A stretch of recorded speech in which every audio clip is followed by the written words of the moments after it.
All right, guys, so we're finishing up the note sheet from yesterday, 2.1. Note sheet from yesterday. It should be. Note sheet from yesterday.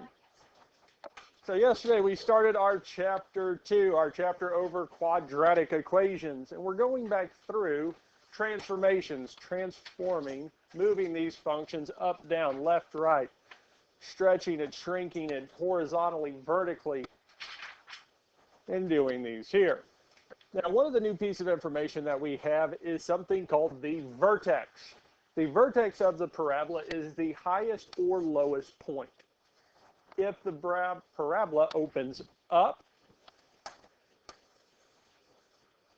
and it opens this way here, the vertex is considered to be the lowest point on that graph. If the parabola opens down, the vertex is the highest point on that graph. Because if it's opening up, it's going to continue increasing to the left and to the right, so that vertex is going to be the smallest point. And we call it the minimum at that point. And we talk about the minimum and maximum in accordance to y. But the vertex is this point here. And we can get it from vertex form. So when we have it in this form, a times x minus h squared plus k, the vertex is the point h comma k. And the reason we get this, just like with our transformations moving from the parent function to the given form, we start at the parent, which is 0, 0. So the amount that we move it left or right, up and down, tells us what the new vertex is. And we do have this here. The A indicates reflection, horizontal translation, vertical translation, what we've been doing. Now, not that. This here, I want you to put it on that underneath our part where it says writing transformations of quadratic functions. So right there in that gap, so where you see writing transformations and we have that big little white space, we're going to put this here. We're going to find the vertex of these given equations.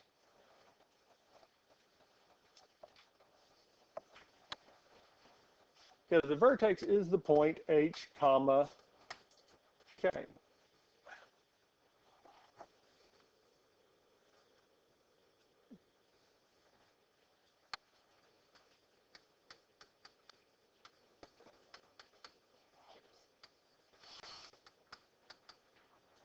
In the general form, a times x minus h squared plus k, we won't normally talk about bx. We won't normally put the b in there.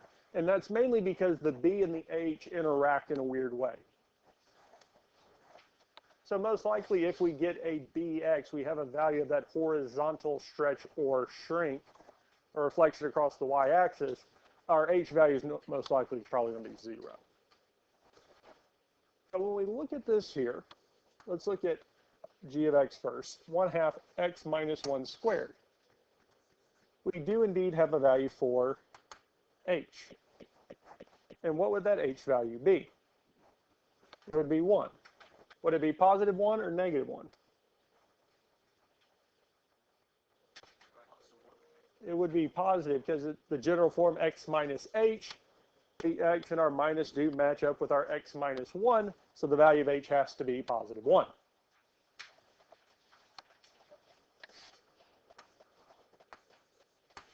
Do we have a number in place of k? No. So the number in place of k has to be 0. Now for our transformations, this didn't tell us anything. Because the fact that we say that we transform to move the function 0 up or 0 down doesn't mean anything. We're not going to list it because there is no movement taking place. But for the vertex, 0 is a location. K is still 0. So the vertex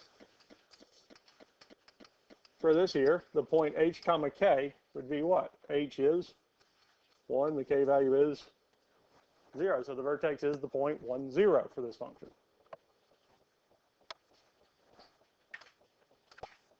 And that's it. That's all we're asking to do here, because I want to do a few of these where we look at the vertex and see what it is. Let's look at g of x equals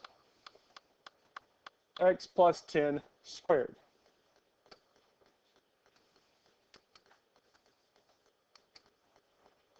So looking at this here, do we have a value for h? Yes, the number is 10.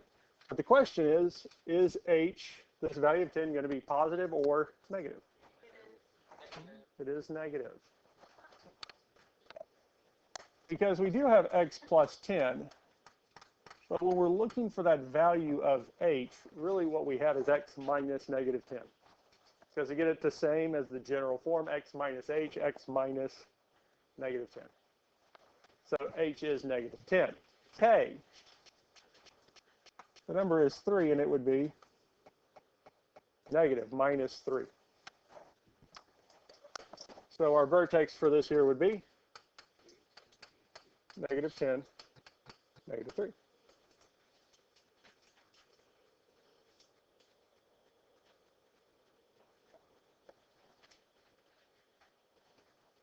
Let's look at the last one here.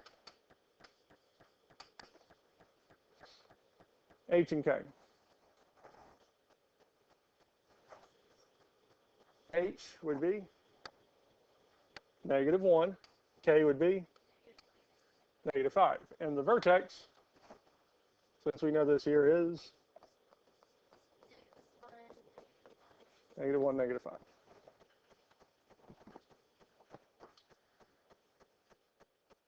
Now, the nice thing with this here is that it does help us graph. If we want to picture or have an understanding of where this is going to be graphed, as I just said, the vertex is either the highest or lowest point.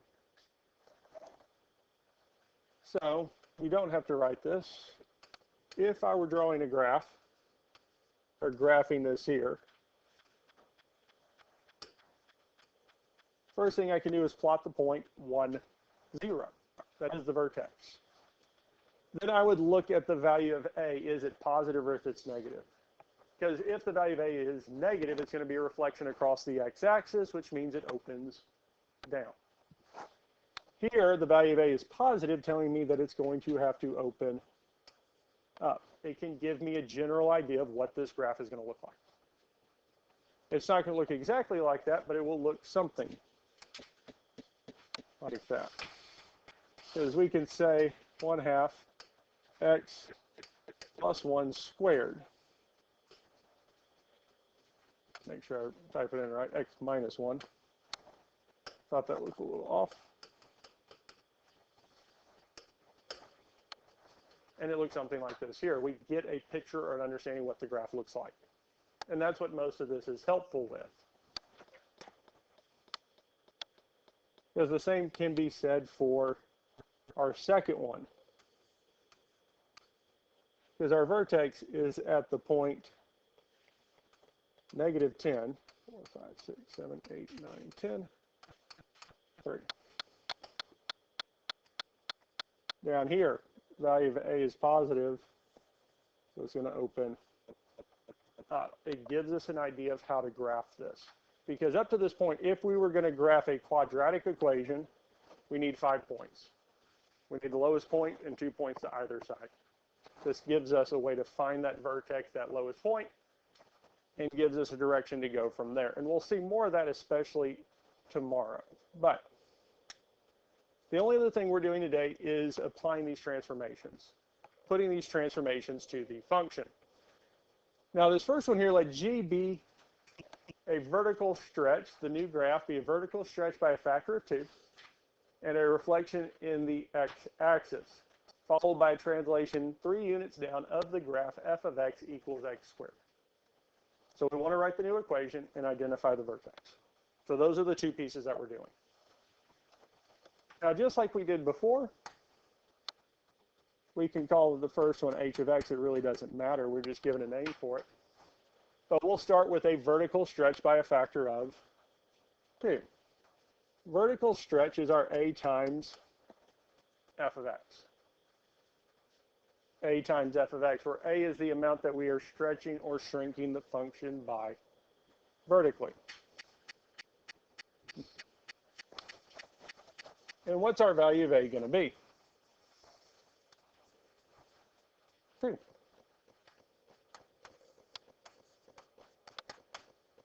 So we're just going to multiply f of x by 2 for that vertical stretch of 2.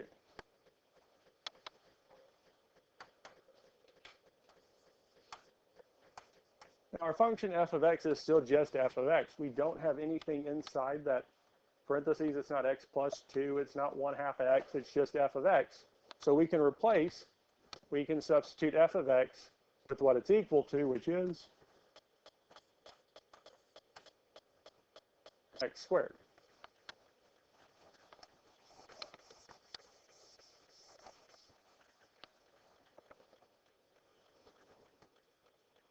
At this point here, we can multiply these two together. And 2 times x squared is 2x squared.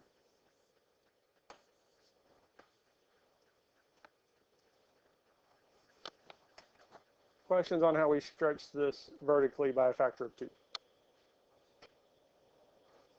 What's our next transformation?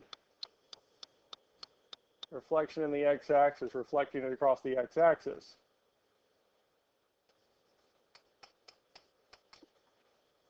Our reflection across the x-axis is our negative f of x. But we're not applying it to f of x, we're applying it to h of x.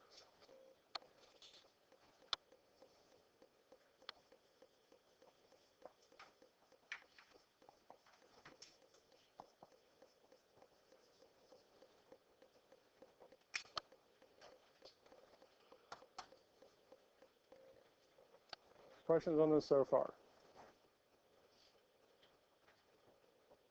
Well, what is h of x? H of x is 2x squared. Now, since we still just have h of x, we're just making it negative. We can replace h of x with what it's equal to, and then simplify. And to simplify, we multiply this negative by each term. Well, the only term we have is 2x squared, so it just becomes negative 2x squared.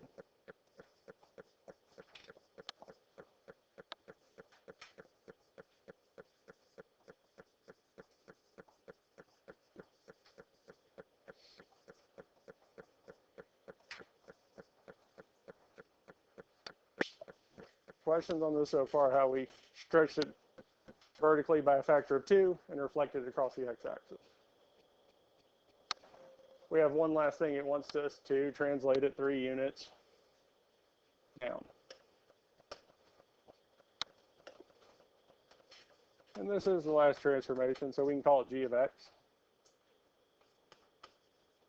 And this is normally our f of x plus k, where k is the amount that we're moving the function up or down by. And we are moving it 3 units. So k is 3, but is it up or down? Down, so the value would be negative 3, minus 3. Nice thing is we still just have m of x, which is negative 2x squared.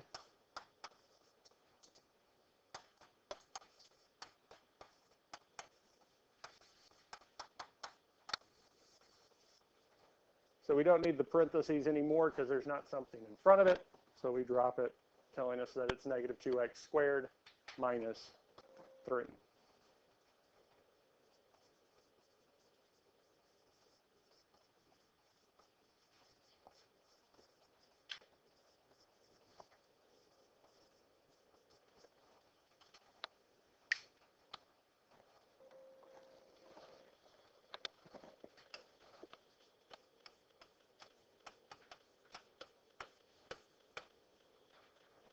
Questions on how we got to g of x? So that's what it asked. It wanted us to describe the rule or write a rule for g. It's just saying find the equation.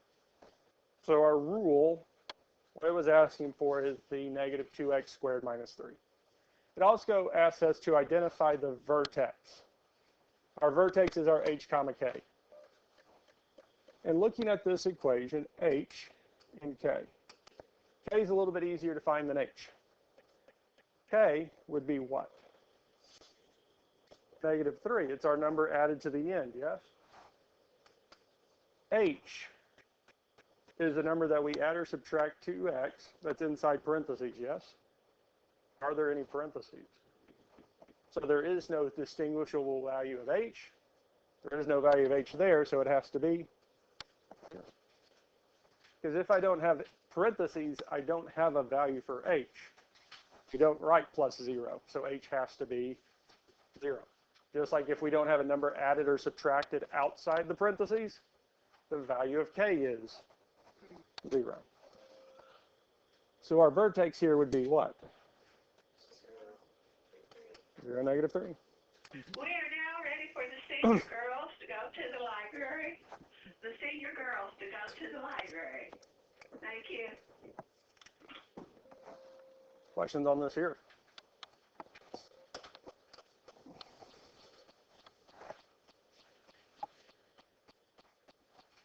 Let the graph of G be a vertical shrink by a factor of 1/2, followed by a translation 2 units up. This is kind of nice because there's only 2 transformations being applied. So, start off calling it h of x. Vertical shrink. Vertical shrink is our a times f of x, where a is the amount that we're stretching or shrinking the function by. And that shrink that we have is 1/2. So the value of a is 1/2.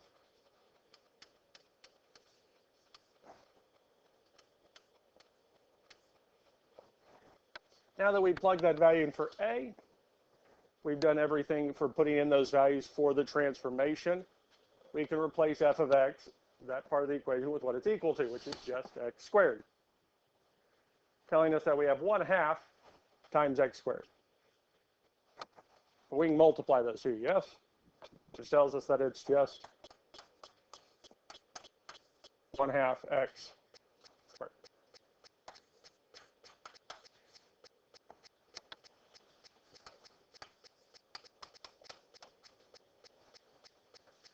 First transformation done.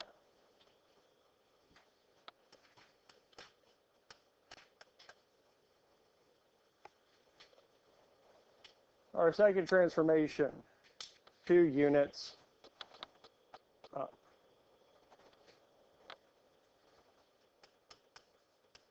So the value of k in this case would be 2, and it would be positive.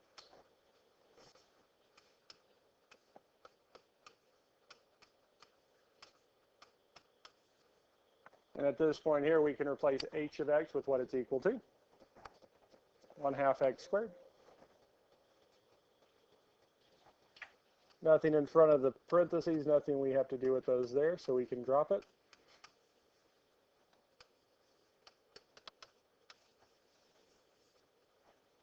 Like I said, we have 1/2 x squared plus 2.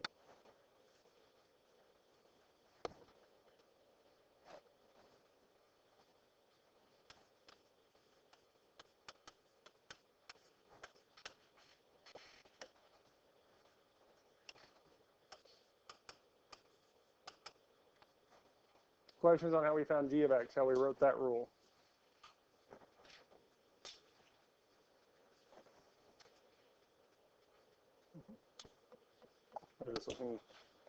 So vertex, h comma k.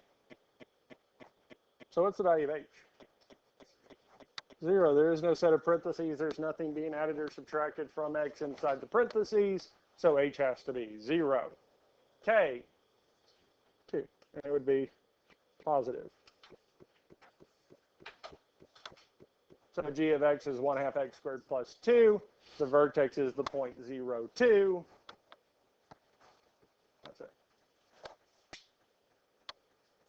I was hoping we would get at least one horizontal thrown into the mix.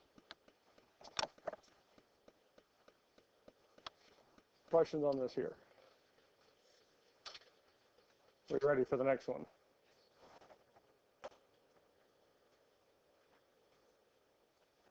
I did want at least one horizontal so we can at least see it, we can talk about it, but we don't have to do full simplifying. I can spell. Horizontal stretch slash shrink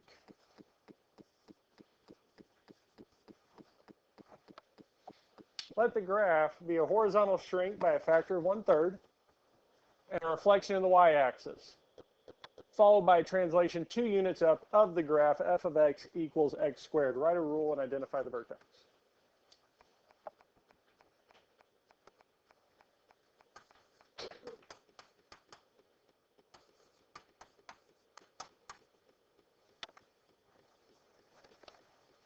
Horizontal shrink by a factor of 1/3.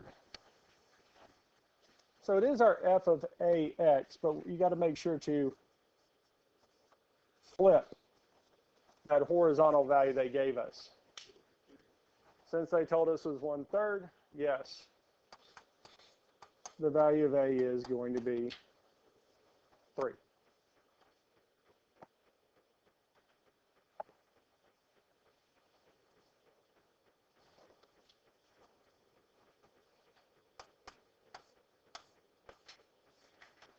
Now, f of x, our starting function, was just x squared, yes? We don't have f of x anymore. We have f of 3x, which means every x in f of x needs to be changed to 3x. So that tells us now that we have 3x squared, yes? We're going to leave it in this form. We're not going to go on and square it and multiply it out, because here it's not too bad, because it would just be 3x times 3x, which is 9x squared. But for this here in this set of problems, we're just going to leave it as 3x. And the issue is not so much this, but when we start looking at, say, 2x plus 1, we have more terms inside. We would have to multiply 2x plus 1 by itself. Also, if we multiply this out, our value of h, k for the vertex, is harder to find. So we're leaving it in this parentheses form. Even if there's a number in front of it, if it was, say, 8 times our 3x squared, it's just going to be 8 parentheses 3x close parentheses squared. We're going to leave it. We're going to leave it there. So this here is h of x.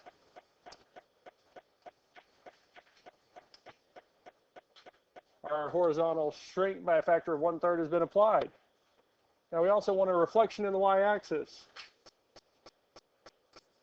Reflection in the y-axis is our f of negative x. So since we're applying it to h, it's just h of negative x.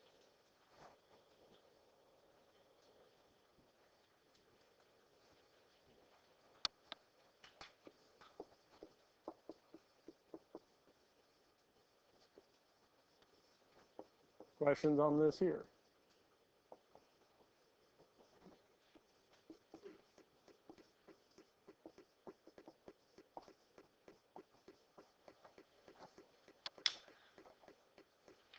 Well, just like with our horizontal shrink, we're going to replace every x in h of x with negative x. So that x inside those parentheses is going to be replaced with negative x. So we have parentheses 3, parentheses negative x, close parentheses squared, yes? 3 times negative x is what?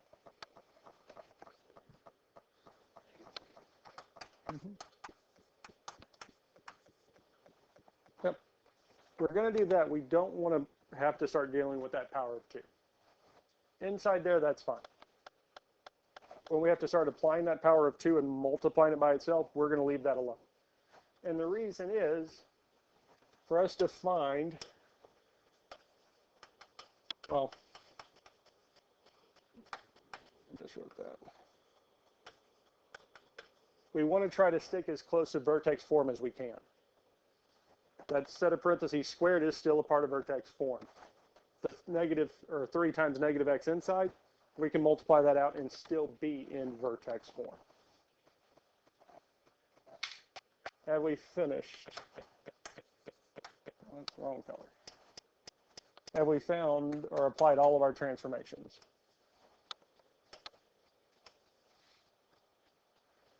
It still wants to move this 2 units up.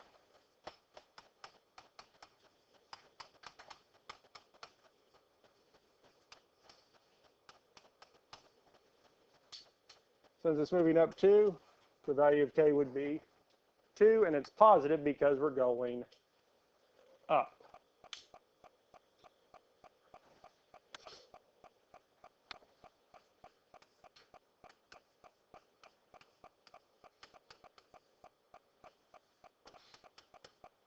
Since it's still just m of x, we can replace it with what it's equal to. Simplifying, we get this here.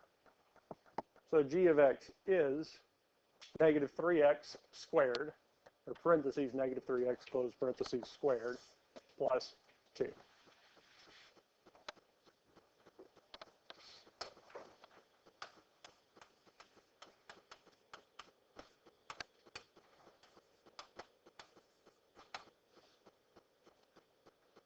Last thing we need to find is just the vertex. What is the value of h? 0. Even though this time we do have a set of parentheses, yes? Is there anything being added to the x or subtracted from it? No. So h has to be 0. What's the value of k? 2. So our vertex is the point, 0, 2. That's it. Questions on this here?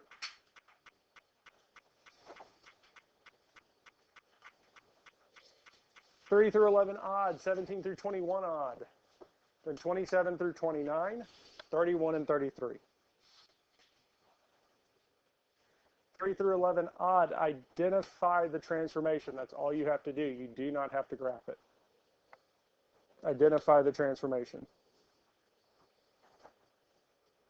Question 17 through 21 odd. For this here, identify the transformation. So really 3 through 11 odd, 17 through 21 odd, you're just identifying the transformation. 27 through 29, those 3 problems. Identify the transformation and find the vertex. So you say what the transformations are, and then identify the vertex, say what the vertex is. 31 and 33, those are our only 2 that we're applying transformations to. Apply the transformations, identify the vertex. And that's it.